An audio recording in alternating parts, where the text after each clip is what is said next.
Hello friends, welcome to this channel stock market info. तो चलिए friends, video को start करेंगे। डिस्कस करेंगे फ्रेंड्स के आरबीआई की जो एमपीसी की मीटिंग हुई थी उसका रिसेंटली हमने आउटकम देखा कि आउटकम जब आया मार्केट पर कैसा इम्पैक्ट रहा। अब फ्रेंड्स उस मीटिंग के मिनट्स जो हैं बाहर आए हैं और उन मिनट्स को डेफिनेटली पढ़ना फ्रेंड्स बहुत ही ज़्यादा इम्पॉर्टेंट होता है, not only from stock market point of view but आप एक एज इंडियन सिटीज़न भी अगर देखो तो ये चीज़ें पता होनी चाहिए, क्योंकि आने वाले टाइम में नॉर्मली होता क्या, ये चीज़ें हमारी डेली लाइफ पर भी इम्पैक्ट डालती हैं। तो हम stock market point of view से भी डिस्कस करेंगे कि एज एन इन्वेस्टर अब हमारी अप्रोच क्या होनी चाहिए। जैसे कि फ्रेंड्स हमने देखा कि जो एमपीसी मीटिंग का आउटकम आया था, तो आउटकम एज़ पर एक्सपेक्टेड ही था कि जैसे मार्केट के जो एक्सपर्ट्स हैं वो एक्सपेक्ट करके चल रहे थे कि कैसी कैसी चीज़ें रह सकती हैं, वैसा ही जो था आउटकम था। जैसे कि रेट कट को लेकर कोई भी डिसीजन नहीं आया। इंटरेस्ट रेट को अगर हम देखें तो रेट जो था स्टेबल ही था, कोई भी चेंजेस नहीं किए गए थे। जो स्टांस था फ्रेंड्स वो भी उन्होंने न्यूट्रल रखा। न्यूट्रल स्टांस का मतलब यही है कि जो आरबीआई है वो डेटा ड्रिवन है। डेटा ड्रिवन मतलब कि जैसे जैसे डेटा आएगा सामने, इन्फ्लेशन का डेटा, तो वैसे वैसे वो अपने जो हैं आगे आने वाले डिसीजंस लेंगे। तो इसका मतलब होता है न्यूट्रल स्टांस। वो कभी भी अपने डिसीजन को चेंज कर सकते हैं irrespective of what ever the data is. उसके बाद फ्रेंड्स और भी कई चीज़ें थी जो मीटिंग का आउटकम था, जैसे कि जीडीपी के प्रोजेक्शंस उन्होंने थोड़ी बहुत चेंज की। इन्फ्लेशन के बारे में उन्होंने बोला कि आने वाले टाइम में Q2 में भी आप देखोगे कि इन्फ्लेशन बढ़ेगा, लेकिन धीरे धीरे जैसे फेस्टिव सीज़न आएगा उसकी जो है डिमांड पीक पर जाएगी, तो इन्फ्लेशन हम Q3 में देखेंगे कि हल्का हो जाएगा, नीचे आ जाएगा। तो ये कुछ मीटिंग के आउटकम थे जो हमने देखे उस दिन। और मार्केट पर भी रिएक्शन हमने देखा कि कैसा था। मार्केट भी ये मानकर चल रहा था कि ये सब चीज़ें हो सकती हैं, वैसा ही न्यूट्रल सा रिएक्शन था मार्केट में। अब फ्रेंड्स मीटिंग का जो मिनट्स हैं वो सामने आए हैं। अब मिनट्स में क्या होता है फ्रेंड्स कि जो सारे के सारे एमपीसी के मेंबर्स होते हैं, मॉनेटरी पॉलिसी कमेटी के, उनके भी क्या ओपिनियन है, थोड़ा सा उनके बारे में भी पढ़ते हैं या उनके बारे में भी पता होना चाहिए कि क्योंकि सारे मेंबर्स सेम नहीं ना सोच सकते, कुछ का डिफरेंट ओपिनियन हो सकता है। तो वो सारी चीज़ें जो हैं थोड़ा सा फिर से पढ़ने की कोशिश करते हैं। जैसे कि आरबीआई के जो गवर्नर हैं संजय मल्होत्रा जी, उनका ये मानना है कि जो इन्फ्लेशन आप हायर साइड पर देख रहे हो, आप देखते हो ना कि इन्फ्लेशन का डेटा, सीपीआई इन्फ्लेशन का डेटा निकल कर सामने आता है, तो वो जैसे कि मैं भी वीडियोस में कवर करती हूँ कि इन्फ्लेशन जो है अभी हायर साइड पर आ रहा है, इंक्रीज हो रहा है।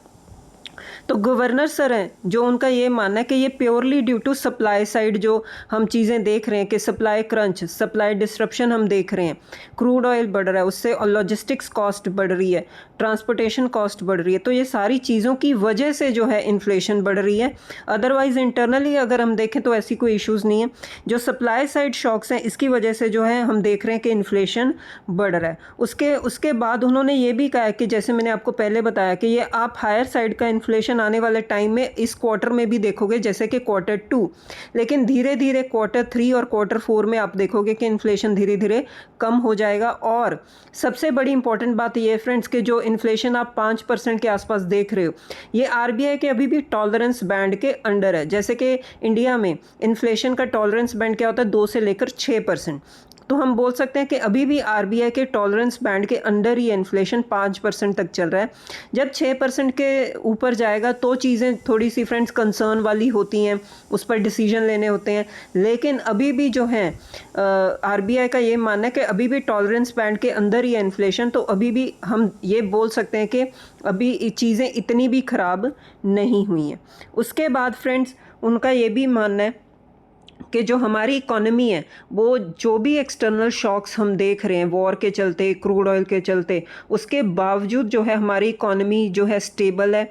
एक स्टेबल जीडीपी जो है आगे आने वाले टाइम में, ग्रोथ आने वाले टाइम में जो है प्रेजेंट करेगी, क्योंकि फ्रेंड्स इंटरनली हमारी डिमांड इंटैक्ट है। जो हमने रिजल्ट्स में भी देखा, डिमांड पूरी तरह से इंटैक्ट है। जो डेटा निकल कर आ रहा है इन्फ्लेशन को लेकर, जीडीपी को लेकर, वो ठीक ठाक है।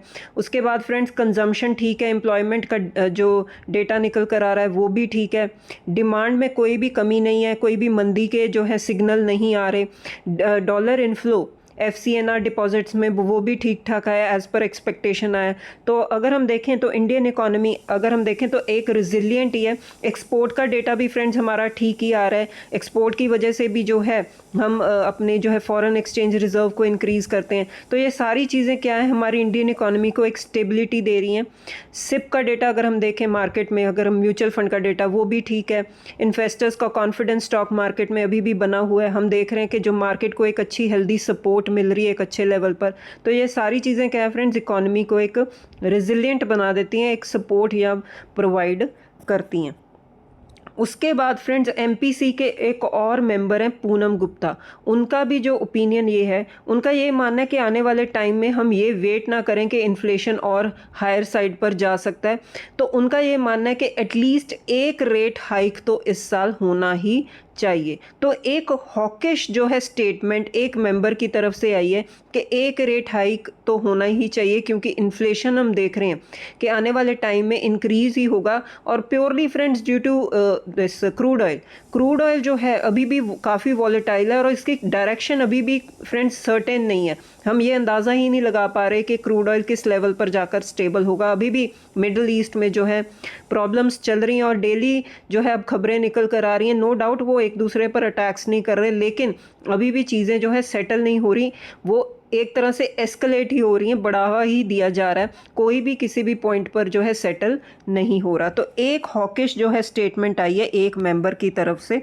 उसके बाद फ्रेंड्स जो हमारे गवर्नर सर हैं, उनका ये मानना है कि जो क्रूड ऑयल है वो एक्सपेक्ट करके चल रहे हैं कि $90 के आसपास जो है एक स्टेबल हो जाएगा। जो हम पहले फ्रेंड्स बोल रहे थे कि ये 80-85 के पास हो जाएगा स्टेबल, लेकिन नहीं, $90 के आसपास जो ये मानकर चल रहे हैं कि क्रूड ऑयल जो है स्टेबल हो जाएगा। तो उसके पॉइंट ऑफ बेसिस पर ही जो है एक डिसीजन जो है गवर्नर सर या RBI ले रहा है।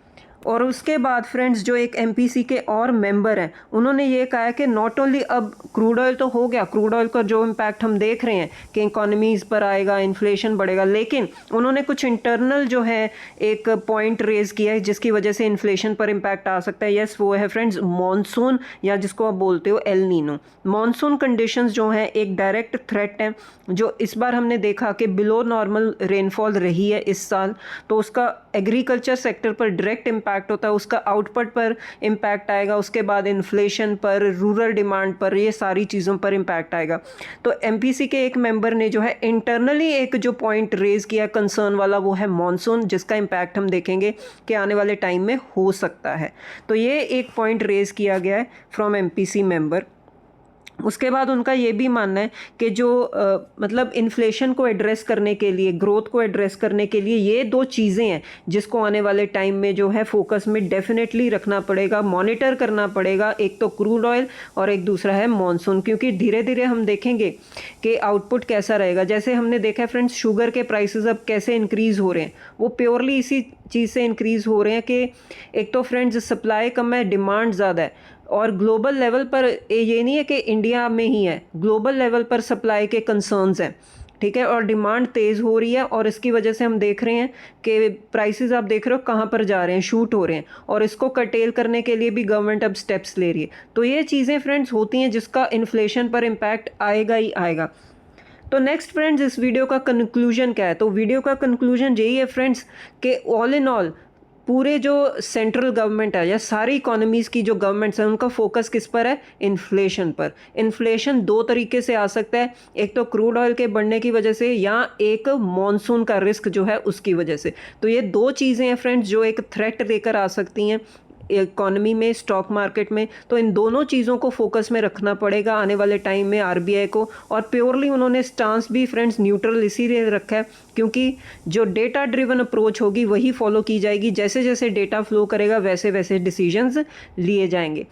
तो ठीक है फ्रेंड्स, इस वीडियो में इतना ही, जिसमें हमने डिस्कस किया कि MPC के मिनट्स में क्या क्या डिटेल्स थी। तो ठीक है फ्रेंड्स, वीडियो में इतना ही। अब मिलते हैं नेक्स्ट वीडियो में। Till then, bye bye.